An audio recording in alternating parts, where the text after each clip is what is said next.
শিক্ষিত সমাজে একটা কথা খুব প্রচলন আছে, সেটি হচ্ছে যে বদলে যাও বদলে দাও, মানে নিজে বদলে যাও এবং সবাইকে বদলে দাও।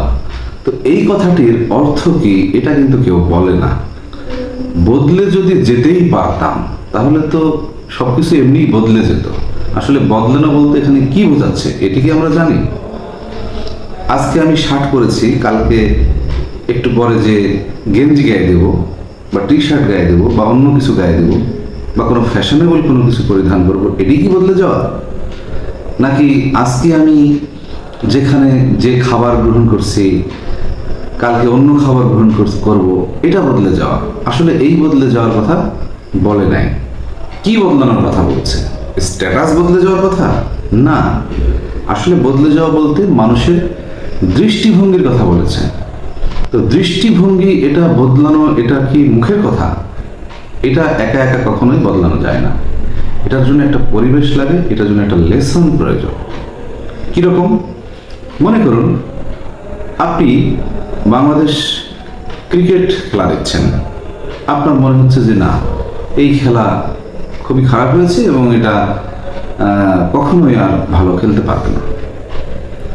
কিন্তু দৃষ্টিভঙ্গিটা অন্যভাবে হতে পারত, যে আজকে ওরা ভালো চেষ্টা করেছে, এই চেষ্টাটা যদি অব্যাহত থাকে আগামী দিনে ভালো কিছু অবশ্যই করতে পারবে। এই যে দৃষ্টিভঙ্গি, এটিকে বদলানোর কথা বলা হয়েছে।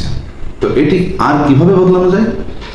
এটি বদলানোর জন্য প্রয়োজন একজন পজিটিভ দৃষ্টিভঙ্গির গাইড লাইনার বা মেন্টর, যিনি এটাকে বদলাতে পারে। একা একা নিজে নিজে এটা কখনোই বদলানো সম্ভব না। অন্য কোনো ব্যক্তির মাধ্যমে অথবা বদলানো যায় এমন কোনো ভালো বই পুস্তক পড়েও নিজেকে বদলানো সম্ভব। এবং অবশ্যই নিজেকে বদলানোর চেষ্টাটা নিজের থাকতে হবে। তার মানে নিজের দৃষ্টিভঙ্গিটাকে বদলিয়ে ফেলতে হবে। দৃষ্টিভঙ্গিটাকে যদি বদলানো যায় তবেই সমস্ত অপরাধ অপকর্ম এবং মানুষে মানুষের ঘৃণা হিংসা বিদ্বেষ এই সমস্তগুলো দূর হবে। তো এটি একেবারে সহজ কাজ নয়, এটা অত্যন্ত গুরুত্বপূর্ণ এবং প্রয়োজনীয় একটি জিনিস। এই গুরুত্বপূর্ণ জিনিসটা বদলানোর জন্য শুধু আওয়াজ তুললেই হবে না, বদলে যাও বদলে দাও, এটাতে হবে না। এটার জন্য ভেতরে ঢুকতে হবে। আর এই ভেতরে ঢোকার জন্য আপনি আমার সাথে থাকবেন, আমার চ্যানেলটি সাবস্ক্রাইব করবেন। আমি আপনাদের বদলে যাওয়ার দৃষ্টিভঙ্গি পাল্টানোর চেষ্টা করব।